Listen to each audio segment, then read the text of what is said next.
Sudut Dengar Parlemen.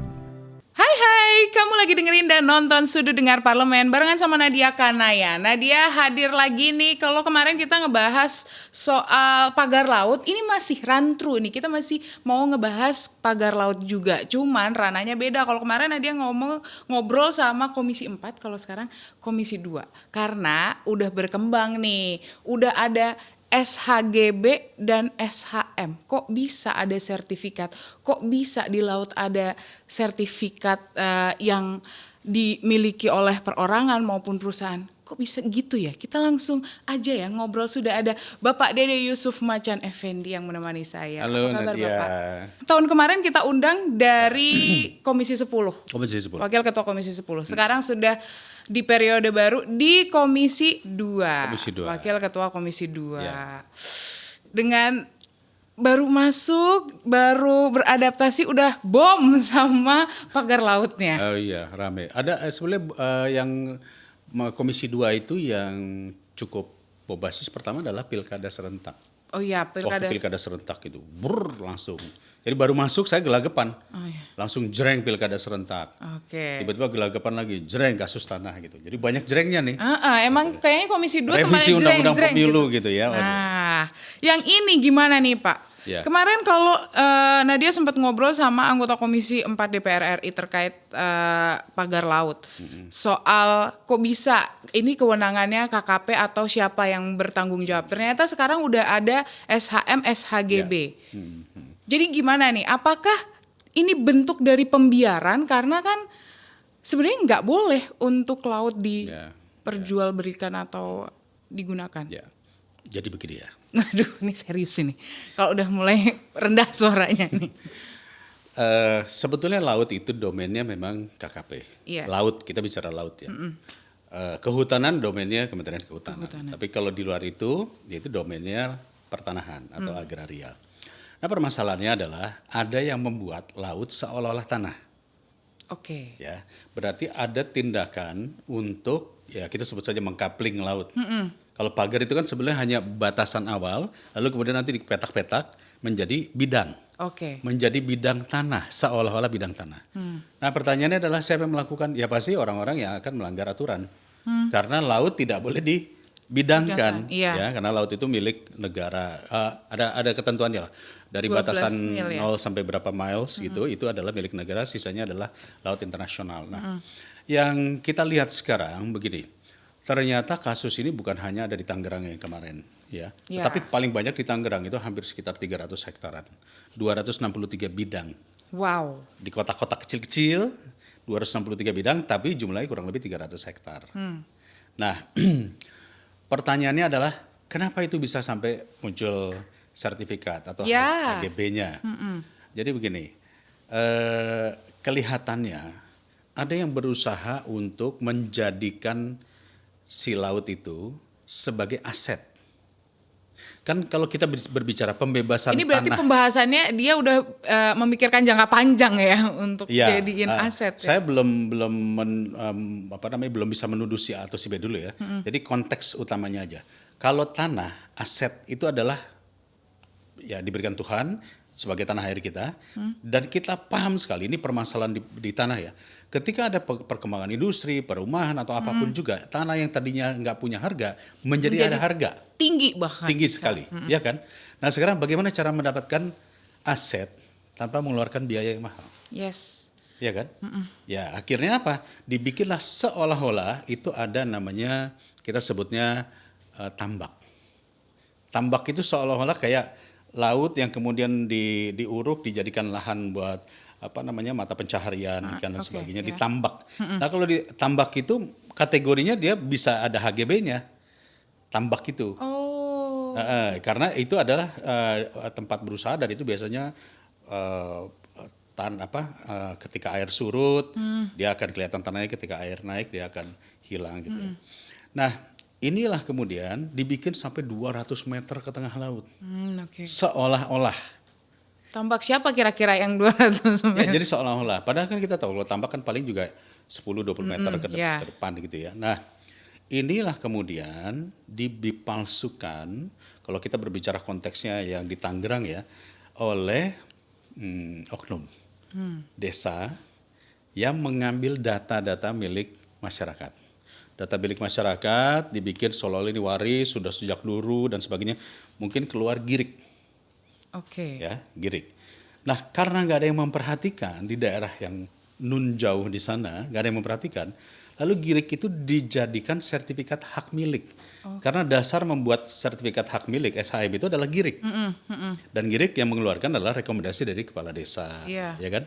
Nah, soal prosesnya, yaitu prosesnya kalau saya mendengar laporan dari warga, mereka nggak tahu menahu, tahu-tahu cuma diminta KTP, KK, tahu-tahu dibikin seolah-olah ada warisan, gitu. Berarti tidak jelas waktu dimintai KTP atau KK Warga itu tidak tujuannya tahu. apa? Oke. Banyak warga tidak tahu. Saya juga masuk di medsos saya, di DM mengatakan kami warga begini, kami tidak tahu, gitu kan ya.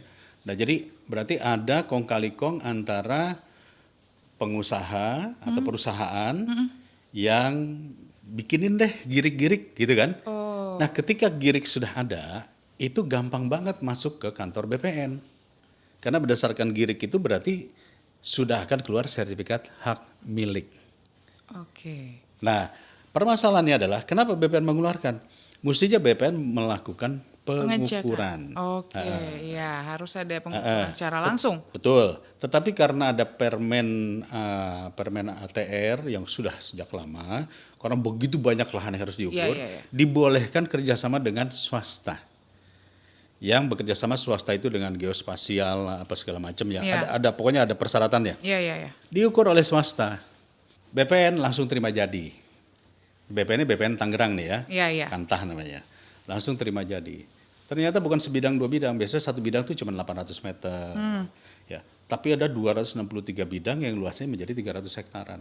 Oke. Nah, pertanyaannya adalah, Nadia, kenapa harus dipetak-petak? Itu supaya tidak naik ke atas.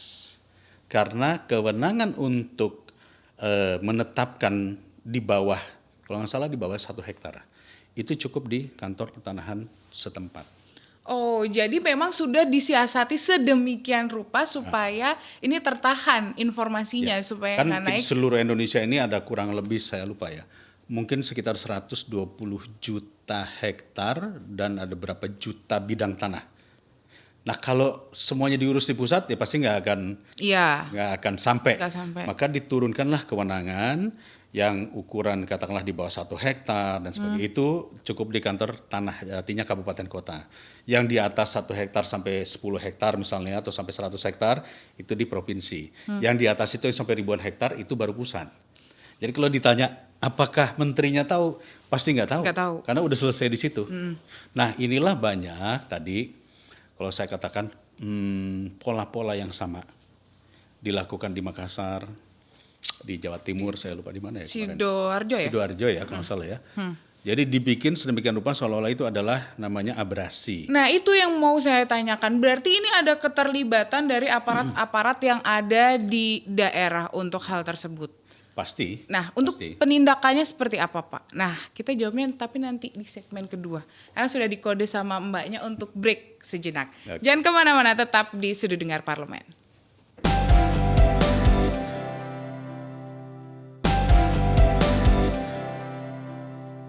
Kembali lagi di Sudut Dengar Parlemen, masih sama Nadia Kanaya dan Pak Dede Yusuf. Pak, kita balik lagi karena tadi ternyata polemiknya banyak. Keterlibatan dari aparat juga ada. Oke. Nah, untuk hal ini seperti apa? Terus kasus ini kemarin sudah disampaikan kalau Menteri sudah mencabut izinnya. Tapi bukan berarti itu selesai kan? Ada Enggak pertanggungjawaban hukum yang harus. Ya, jadi kalau kita melihatnya begini aja dulu. Kewenangan untuk sertifikat ada di Kementerian ATR dan itu dicabut. Oke. Artinya Semuanya ini berarti. ketika sertifikat itu dikeluarkan belum sampai 5 tahun dan ada masalah itu berhak dicabut. Tapi kalau sudah 5 tahun itu harus pengadilan. Oh. Oke. Nah, tentu ATR BPN saya juga sudah menyampaikan dia tidak punya yang namanya Dirjen Gakum, penegakan hukum. Sehingga semua penegakan hukum akan diserahkan ke pengadilan. Oke. Jadi prosesnya di pengadilan. Nah, kalau misalnya Nadia lihat hampir semua proses perdata yang masuk pengadilan itu maaf ya, biasanya banyak dimenangkan oleh yang berkuasa. Oh gitu ya. Karena itu adalah satu fakta permasalahan hukum pertanahan dimanapun, banyak rakyat yang akhirnya tidak mendapatkan haknya. Oke. Karena proses yang panjang, bertele-tele dan melelahkan dan mungkin berbiaya tinggi juga. Oke. Oke, nah ini kawan-kawan Komisi 3 yang lebih paham lah ya. Nah oleh karena itu saya mengatakan mestinya memang kita harus memiliki deputi penindakan. Oh iya. Kemarin Bapak juga sempat Ya, menyampaikan. saya sempat menyampaikan. Karena kalau enggak, ya Kementerian ATR hanya bisa mencabut, Tapi tidak ada kewenangan tapi lain tidak yang bisa kuat. katakanlah Yes. melakukan penyidikan, penindakan dan sebagainya. Itu harus diberikan kepada APH. Nah, jadi proses ini sudah ditangani kejaksaan. Yang perlu dicari tahu adalah yang mengeluarkan kan sudah ketahuan ya, ada oknum BPN, Yang sudah diberhentikan. diberhentikan. Artinya diberhentikan itu sebagai bentuk sanksi, sanksi berat diberhentikan, ditarik dari jabatannya dan sebagainya. Ada 6, kalau nggak salah 6 orang. Iya, 6. Tapi pertanyaannya adalah prosesnya tuh bagaimana sih proses sampai ada keluar girik, Nah, ya kan? Nah proses keluar ada girik itu RT RW, tata ruang. tata ruang. Tata ruang dan tata wilayah. Artinya Pemda juga harus ikut bertanggung jawab. Karena Pemda lah yang mengatakan bahwa ini adalah tata ruangnya untuk tambak. Ini tata ruangnya untuk ini tata ruangnya untuk itu. Bukan kepala desa. Tapi kepala desanya juga harus. Ya kepala desa tuh mungkin yang operator ya. Kita Oke. yang sekarang hilang ya katanya ya. Iya, katanya hilang. Dicari hilang ya. Halo Pak Kohat gitu. Sebenarnya sih saya rasa bukan hilang ya, tapi ada proses menghilangkan barang bukti. Bisa saja seperti itu, Iya. ya. Nanti ini akan menyangkut juga, lalu di mana penegak hukum? Ya kan? Orang mutilasi aja 2 hari ketangkep, Nah, masa mana sih ini kalau enggak? ini? Ya. Ya kan? Nah, Yes. nanti itu akan series berikutnya. Oh, jadi ada part ketiga. Iya, karena harus ada penegakan hukum dong. Iya. Ya kan? Bukti-bukti sudah ada.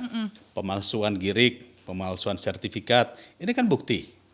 Ya kan? Berarti kan harus apa? Harus ada yang diamankan. Iya. Tapi sejauh ini sudah ada Saya belum tahu. tindakan. Karena domain kami di Komisi 2 hanya mengawasi, menegur Kementerian ATR, dan Kementerian ATR langsung secara gamblang Pak Nusron mengatakan kami mengakui ada kesalahan. Oleh karena itu langsung dilakukan pemecatan. Nah, jadi kembali tadi, tata ruang itu ditetapkan oleh pemerintah daerah Iya. berdasarkan rencana tata ruang. Bisa dari pemerintah daerah, bisa sampai provinsi, sampai pihak kementerian. Tentu kalau kementerian secara luas ya. Iya. Nah, pertanyaannya adalah kenapa bisa keluar tata ruang bahwa itu diperuntukkan untuk Tambak. apakah itu tambak ataukah itu untuk apa ya segala macam ya. Karena kami kan curiga kemarin tuh ini jangan-jangan ada PSN. Proyek Saya strategis. mau menyinggung. Ya, Belum saya nyampe. duluin aja. Oh, Bapak duluin. Oke deh. Jangan-jangan ada PSN. Tapi ternyata PSN tidak sampai di situ. Dia ada di desa-desa lainnya. Jadi yang PSN malah tidak ada. Justru yang tidak PSN Yang tidak PSN dibikin. dibikin. Nah, konon perusahaannya sudah disebutkan kan. Perusahaan ini adalah perusahaan yang identik dengan pengembang tersebut. Iya. Iya kan? Nah berarti kenapa ini dibikin padahal yang PSN-nya di sini? Apakah mau diluaskan? Itu harus dicari tahu sama Nadia nanti. Oh ya, nanti saya cari tahu di episode selanjutnya. Makanya jangan kemana-mana. Saya waktu kemarin dalam raker saya tanya, kenapa desa itu saja yang paling banyak? Sementara sekitar desa lain itu tidak ada, malah cuma ada 3 bidang kecil-kecil, yang lain nggak ada sama sekali. Termasuk yang di PSN tadi itu nggak ada. Kenapa yang ini? Sudah ada jawabannya, Pak? Belum. Oh belum, berarti kita tunggulah nanti ya Karena begini, jawabannya. saya punya asumsi, punya praduga, karena begini mendengar cerita-cerita, tetapi kan saya tidak boleh sampaikan kalau itu bukan dalam rapat kerja. Oke. Kalau dalam rapat kerja, kita boleh bertanya kepada pemerintah. Tapi kalau saya melemparkan jangan-jangan, nanti saya dikira hoax. Oh oke, berarti nanti kita tunggu di rapat kerja Komisi 2. Ya. Selanjutnya masih ada kan ya Pak? Ada, tentu nanti kita akan mempertanyakan sudah sejauh mana penanganannya. Karena kan kemarin sudah diserahkan pada hukum ya, kalau nggak salah pihak kepolisian, pihak kejaksaan, nah prosesnya sampai mana. Tapi yang jelas di domain kami dari ATR BPN itu mencabut. Karena kemarin baru dikatakan 50 bidang. Dari 300 bidang mungkin minggu depan kita akan tanya lagi, sudah sampai berapa gitu. Pak, tapi kalau kita lihat sendiri, awalnya yang keluar hanya di daerah Tangerang. Kemudian ada Bekasi. Ya. Bekasi permasalahannya disebutkan kalau memang itu sebenarnya rencana ada perizinan dan mau digunakan. Tapi ternyata tetap ada kesalahan juga dalam pelaksanaannya. Kemudian di Sidoarjo, kemudian ada lagi di Makassar. Ya. Indonesia yang luas dengan lautnya yang luas juga, ini seperti apa nanti pengawasannya? Tiba-tiba ada SHGB atau SHM lagi di laut-laut lainnya? Ya, kan ada demand, ada supply. Itu dulu yang pertama ya. Artinya ketika di Bekasi terjadi, berarti ada demand akan katakanlah mengkapling laut tersebut. Di Sidoarjo, di Makassar. Pertanyaannya kan ada yang ingin menjadikan aset. Laut bisa jadi aset. Ini penting harus saya sampaikan. Kenapa? Karena banyak orang pengusaha pada saat mau melakukan pengembangan apapun, dia akan mencari pendanaan dari bank. Dan harus ada equity, harus ada jaminan. Oke. Jaminan itu biasanya berupa aset. Bagaimana cara memberikan aset yang kita nggak keluar effort banyak? Coupling laut. Kalau dia coupling, keluar sertifikat, maka ini bisa dijadikan jaminan ke bank. Banknya bukan di Bank Indonesia, di luar negeri. Karena bank di luar negeri nggak akan melakukan pengecekan.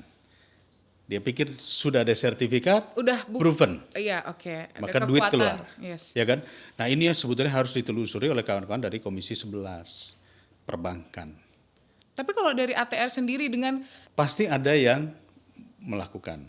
Siapa yang melakukan? Ya berarti operator terbawah, yaitu tadi bagaimana mencari data-data, membuat girik dan sebagainya. Ya perangkat-perangkat itu tadi yang di bawah. Kenapa sertifikat bisa keluar? Kong kali kong dengan pembuat sertifikat. Dalam konteks ini adalah pejabat-pejabat. Tapi kita juga harus lihat peran Pemda. Karena di Jawa Barat, saya juga mendengar, ini dari berita-berita, Pemprov Jawa Barat, PJ Gubernur, itu menolak berkali-kali usulan untuk pemanfaatan laut. Alasannya untuk apa? Reklamasi lah apa. Oke. Mereka mengusulkan dari pemerintah Kabupaten Bekasinya mengusulkan oleh dinas, ditolak oleh Pemprov. Oke. Artinya kalau tidak ada kerjasama antara dinas-dinas di bawah, nggak mungkin itu nyampe ke provinsi kan? Berarti apa? Pemda juga harus ditanya. Sejauh mana ini nanti permasalahan pagar laut ini berkembangnya? Karena kalau dilihat ternyata banyak aspek yang ikut andil dalam permasalahan ini. Tadi kan konsepnya tadi demand supply. Demand-nya apa? Demand-nya butuh dana untuk melakukan pengembangan. Asetnya apa? Asetnya laut yang dikapling. Nah, Untuk mencari pendanaan. Ini kan asumsi ya. Asumsi. Benar atau tidaknya saya nggak tahu. Tetapi konteksnya adalah bahwa kenapa bisa terjadi di sana, kenapa bisa terjadi di sana. Yang harus ditelusuri adalah perusahaan itu ngambil pendanaan dari mana. oke ya. Jadi sebenarnya permasalahan pagar laut ini kita agak was-was juga karena melihat kondisi laut di Indonesia yang begitu luas. Jangan nih kasusnya nggak berhenti di sini, masih ada lagi. Kita masih bahas soal pagar laut di segmen selanjutnya, jadi jangan kemana-mana, tetap di Sudut Dengar Parlemen.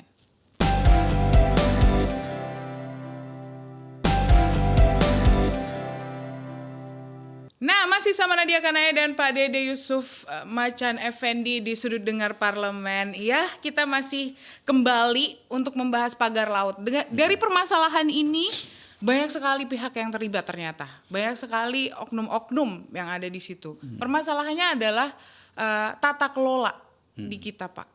Gimana nih ke depannya? Dulu kita punya Undang-Undang Agraria. Undang-Undang Nomor 5 tahun 1960. Oke, berarti udah terlalu lama ya, harus. Sudah 85 tahun. Menurut saya memang harus ada perubahan. Pemerintah akan mencanangkan bahwa tahun 2026 itu yang namanya Persil, Letter C, Girik, Egendom, Verponding dan lain tidak akan berlaku. Ya, sudah banyak sekali di media juga itu. Itu akan digantikan dengan yang namanya sertifikat elektronik. Nah, kenapa? Karena hampir beberapa case-case yang selalu muncul itu karena ada hak yang tadi namanya hak apa ya, hak bawah itu ya, yaitu tadi letter C, verponding, girik, ya petok, apalah banyak sekali sebutan-sebutannya, yang kemudian muncul, padahal di sana sudah ada masyarakat yang sudah puluhan tahun lah, muncul lalu mengklaim, menggugat dan sebagainya, karena zaman dulu 1960 sampai mungkin tahun-tahun 2000-an itu banyak tumpang tindih. Karena tidak ada pengukuran, tidak ada satu data pengukuran yang dipakai secara bersama.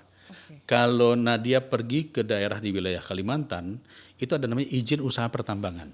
Oke, iya. Dan sering kali itu tumpang tindih. Kok bisa tumpang tindih? Karena kadang-kadang izin usaha pertambangan itu dulu dikeluarkan oleh bupati. Bupati tidak melakukan pengukuran yang benar atau bahkan didobel-dobel. Ya akhirnya banyak juga bupati-bupati yang tertangkap kan karena case kayak itu. Artinya permasalahan agraria atau pertanahan di Indonesia ini memang perlu diperbaiki. Tata kelola agraria. Nah, undang-undangnya dulu pernah diusulkan, undang-undang pertanahan, itu di tahun 2019. Tapi kemudian lagi rame-ramenya ada proses-proses mengenai undang-undang KPK, lalu kemudian undang-undang Ciptaker. Nah ini mendem. Dalam arti kata pemerintah sendiri kayak nggak serius untuk menyelesaikan ini. Karena ini usulan DPR waktu itu. Oke. Nah saya sudah menyampaikan juga dalam rapat kerja, kayaknya kita perlu undang-undang pertanahan yang baru. Nah, disambut oleh Menteri Pak Nusron, yang kita butuhkan adalah undang-undang tata kelola pertanahan. Tata kelola pertanahan. Oke. Contoh, tadi kita bicarakan, kalau yang petak-petak kecil kan cukup di kantor tanah di Iya. kabupaten kota. Tapi ini kan bahaya juga kalau kemudian ada permainan dengan oknum desa dan sebagainya, ya kan? Aparat-aparat ya. Perlukah ini ditarik ke atas pada level provinsi? Nah ini tata kelola seperti ini yang harus kita pikirkan. Karena makin ke atas yang nyorot makin banyak. Oke.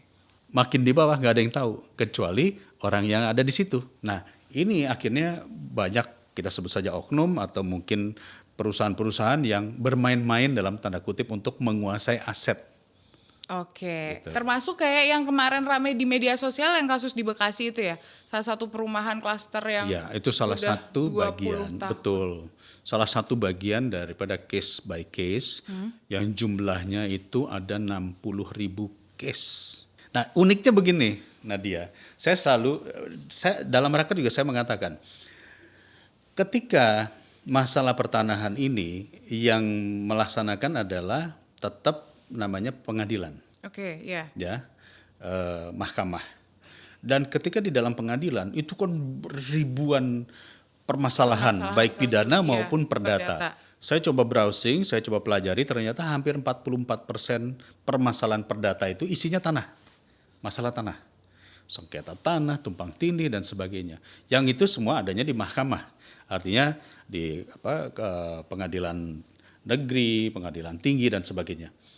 Nah, perlukah kita memiliki pengadilan agraria sendiri? Oke, jadi Oke. lebih fokus. Fokus, artinya mahkamahnya, hakim-hakim juga hakim yang spesifik agraria, pemahaman agraria. Tapi pemerintah pasti akan melarang penambahan lembaga baru. Karena kalau Solusinya, win-win solution adalah ada dua yang saya tawarkan. Pertama, di dalam Mahkamah Agung atau kehakiman itu punya majelis sendiri, namanya Majelis Agraria. oke, Jadi ditempel di sini, masuk di dalamnya. di dalam mahkamah. Oke, Atau kita tarik ke Badan Pertanahan memiliki deputi itu tadi, bukan deputi Dirjen Penegakan Hukum. oke. Yang mana bukan memutus tapi melakukan penyidikan, baru kemudian nanti dibawa ke pengadilan. Tapi yang penting data-data itu proses pengadilan minimal 50% sudah selesai di pertanahan. Nah, ini keputusan adanya tentu di pimpinan tertinggi kita. Pak, tapi berarti akan ada pembahasan terkait undang-undang pertanahan ini segera dengan Ya saya mengusulkan walaupun kita prolegnas kemarin tidak muncul, tidak masuk dalam prolegnas. tidak muncul dalam prolegnas karena Komisi 2 itu ada undang-undang pemilu, undang-undang ASN, undang-undang pilkada cukup banyak. Tapi saya lihat masalah tanah ini kan yang langsung hajat hidup rakyat kecil yang kita sering dengar lah hak-hak wilayahnya, hak adat, hak Yes. atas tanah, semua itu tiba-tiba terambil begitu saja oleh katakanlah konteks perusahaan-perusahaan besar. Nah, apalagi nih Pak, kemarin beberapa permasalahan masih ada waktunya kan ya? Kalau yang di daerah-daerah yang di luar Jawa yang kemampuan mereka untuk mengupdate informasi kayak ini kan sudah ada. Kalau yang Ya. girik sebenarnya harus dirubah secara langsung. Makanya tadi saya katakan, kadang-kadang masyarakat, banyak juga masyarakat yang mengadukan, ketika dia harus dibawa itu ke pengadilan, kan mereka ada di desa, pengadilan adanya di kota. Pengadilan bisa berkali-kali. untuk mereka prosesi ini saja, tentu mereka butuh cost yang besar. Yes. Dan biasanya nggak ada yang selesai hanya dalam 3-4 bulan, itu bisa tahunan. Energi rakyat kecil kita untuk mencari keadilan, itu akan habis di ongkos. Oke. Ya kan? Makanya tadi saya katakan, perlukah kita memiliki penindakan ataupun penegakan hukum Oke. pada level kantor tanah tadi. Oke, jadi bisa lebih tepat dan Bisa lebih cepat. cepat ya Pak. Walaupun mungkin nanti akan tendensius, ya nanti berarti BPN-nya bisa main mata dong. Ya sebetulnya semua bisa main mata, Iya. kan akhirnya kembali kepada niat kita mau melakukan tata kelola seperti apa. Makanya undang-undang tata kelola pertanahan itu menjadi penting. Oke, berarti fokusnya adalah gimana Ya. permasalahan Kita pertanahan kawal, ini kita kawal ya Kita kan? kawal di tata kelolanya tadi. Oke, jadi kita tunggulah seperti apa nanti di Komisi 2 pembahasan dari Undang-Undang Pertanahan ini. Semoga permasalahan-permasalahan ini kan baru terbuka di pagar laut. Kemudian ada kasus yang klaster yang di Bekasi. Ya. Semoga permasalahan-permasalahan lainnya juga bisa terselesaikan dengan adanya Undang-Undang Pertanahan dan tata Oke. kelola itu. Saya tambahin sedikit saja. Yes. Ya. Jadi kami mencoba melihat di Komisi 2 pimpinan mencoba melihat ini case ini banyak nggak sih? Banyak sekali. Tadi Iya. saya katakan puluhan ribu case. Ya. Nah, case itu ada yang satu-satu, ada yang kecil-kecil, ada yang cuman seratusan meter, ada yang hektaran, ada yang ratusan ribu hektar dan sebagainya. Nah, akhirnya kita bikin katakanlah satu waktu hari Selasa. Hari Selasa dan hari Jumat sebetulnya itu bisa juga. Kita menerima pengaduan masyarakat. Dan kita memanggil pemerintahnya, kita amprokin. Oke. Karena kadang ada pengaduan masyarakat, pemerintah nggak nanggepin. Nah sekarang menjadi atensi. Tapi karena jumlahnya begitu banyak, maka kita cari yang datanya sudah lengkap. Karena banyak juga pengaduan datanya belum lengkap. Berikan penjadwalan setiap Selasa dan Jumat, itu untuk mempertemukan antara pemerintah dengan pengadu. Oke, itu di DPR Pak? Ya di sinilah. Oke, jadi mungkin bisa tuh cek gimana sistemnya untuk memberikan pengaduan terkait pertanahan. Terima kasih Pak Dede Yusuf sudah meluangkan waktu di sudut dengar parlemen. Semoga nanti kita undang lagi untuk informasi-informasi perkembangan soal pembahasan undang-undang pertanahan. Dua tahun lagi ya? Oh jangan dong, kelamaan dong. Yang nunggu udah banyak ya. Terima kasih. Akhir kata saya Nadia Kanaya, Pak Dede Yusuf dan kerabat Terima kasih. kerja yang bertugas undur diri. Terus saksikan sudut dengar parlemen di episode selanjutnya. Bye.